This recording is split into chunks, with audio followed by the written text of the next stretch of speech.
오늘 하나님께서 우리에게 주시는 말씀은 출애굽기 4장 18절에서 23절입니다. 하나님의 말씀을 봉독하겠습니다. 모세가 그의 장인 이드로에게로 돌아가서 그에게 이르되 내가 애굽에 있는 내 형제들에게로 돌아가서 그들이 아직 살아 있는지 알아보려 하오니 나로 가게 하소서. 이드로가 모세에게 평안히 가라 하니라. 여호와께서 미디안에서 모세에게 이르시되 애굽으로 돌아가라. 내 목숨을 노리던 자가 다 죽었느니라. 모세가 그의 아내와 아들들을 나귀에 태우고 애굽으로 돌아가는데 모세가 하나님의 지팡이를 손에 잡았더라. 여호와께서 모세에게 이르시되 내가 애굽으로 돌아가거든 내가 내 손에 준 이적을 바로 앞에서 다 행하라.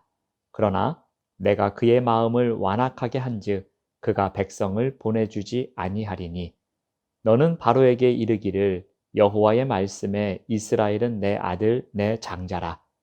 내가 내게 이르기를 내 아들을 보내주어 나를 섬기게 하라 하여도 내가 보내주기를 거절하니 내가 내 아들 내 장자를 죽이리라 하셨다 하라 하시니라. 아멘.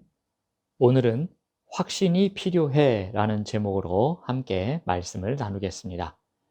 영적 현상을 경험한 사람들은 처음엔 극단적인 인격체가 형성되는 경우가 있습니다.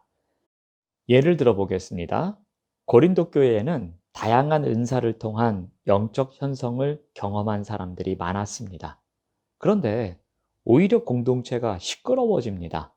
왜 그런가 하면 극단적인 인격체가 형성되어 서로를 배려하고 있지 않기 때문입니다. 그런데 여기서 중요한 것이 있습니다. 영적 경험이 주는 깨우침으로 인해 그들의 에너지가 좀 더 온전한 인격체로 형성되는 방향으로 재조정되는 것이 필요합니다. 이 과정에서 중요한 역할을 하는 것이 영적 현상을 통해 주신 사명에 대한 확신입니다. 나에게 이런 현상을 통해서 나를 이끌어 가시는 하나님의 선하신 뜻이 있다는 것에 대한 확신입니다. 이 확신이 있어야 그 다음 단계로 온전히 나아갈 수 있는 것입니다. 호렙산에서 강한 영적 현상을 경험한 모세 또한 그러했습니다. 극단적인 인격체의 모습을 갖게 됩니다. 현상을 보았지만 이를 통해 이끌어 가시는 하나님의 선하신 뜻을 생각하지 않았습니다. 그래서 몇 번에 걸쳐서 거절하려고 했습니다. 결국 모세는 우여곡절 끝에 하나님의 뜻을 받아들이는 것처럼 보여집니다. 호렙산에서 하나님을 만난 이후 모세는 장인 이드로에게 돌아갑니다.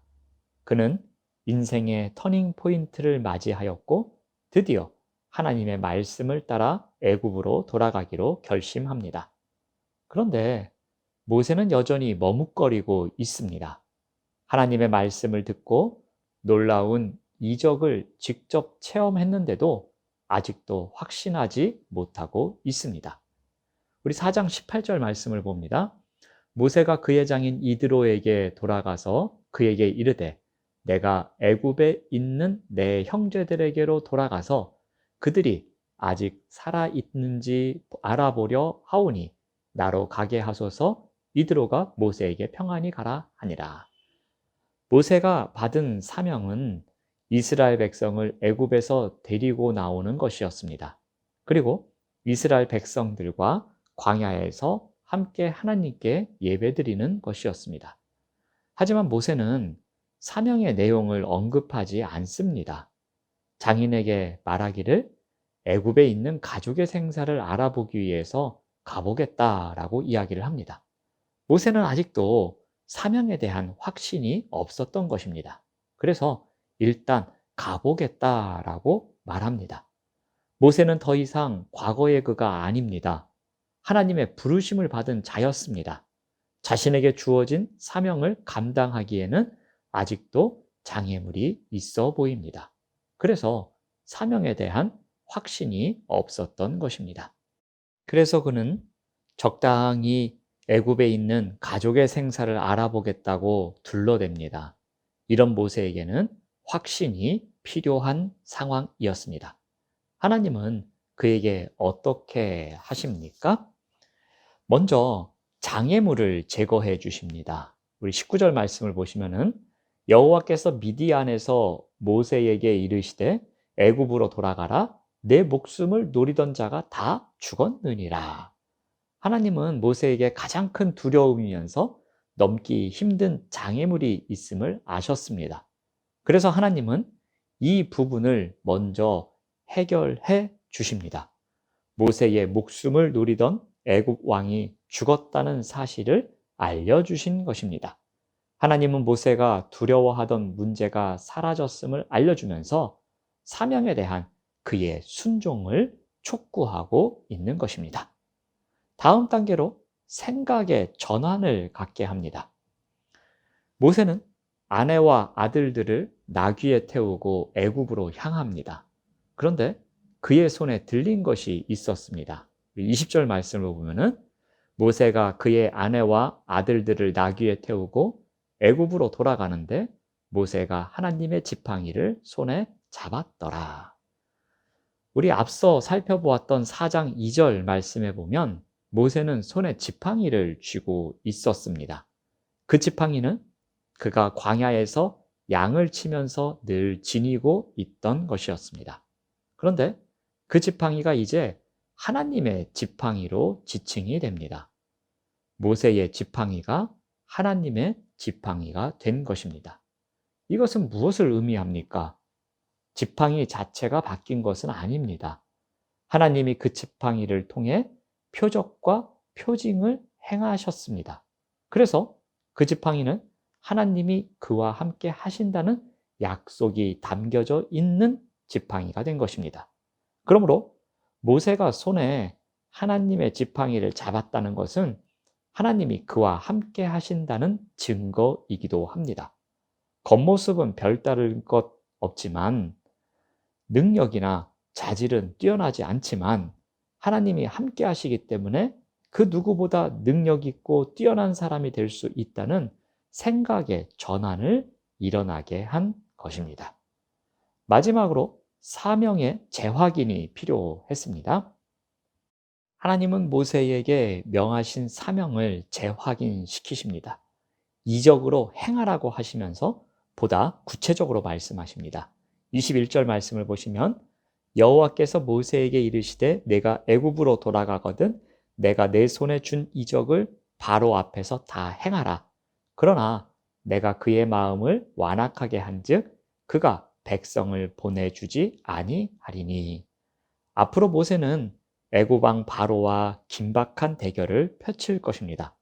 그 가운데 많은 이적을 바로 앞에서 행할 것입니다.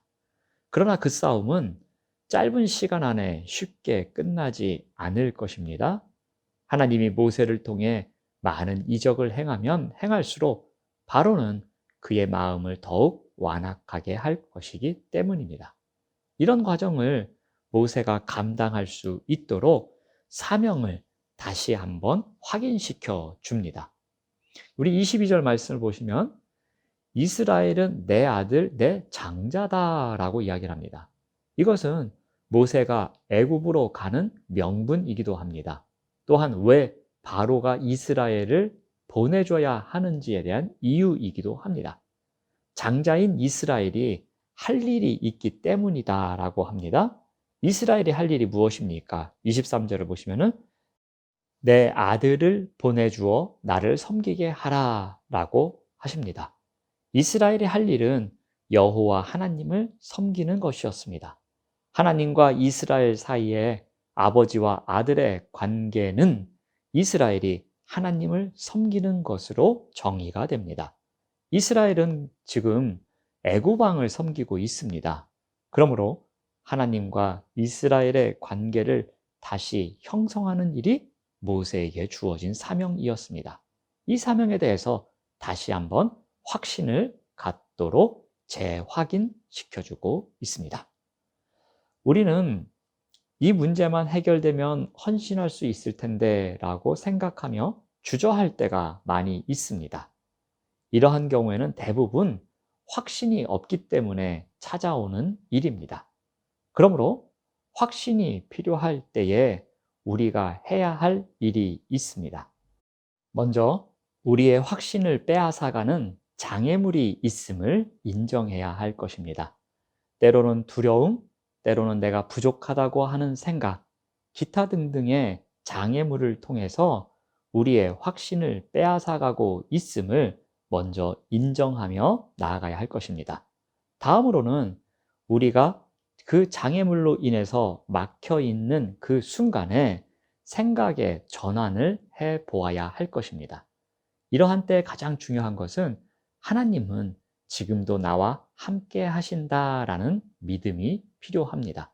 마치 모세가 똑같은 지팡이를 짚고 있지만 그 지팡이가 하나님의 지팡이다라는 믿음의 고백을 하는 것처럼 우리 또한 환경도 달라진 것도 없고 나의 상황이 변화된 것도 없지만 그럼에도 불구하고 하나님은 지금도 나와 함께 하신다라는 믿음의 고백이 우리의 생각의 전환을 가져다 줍니다.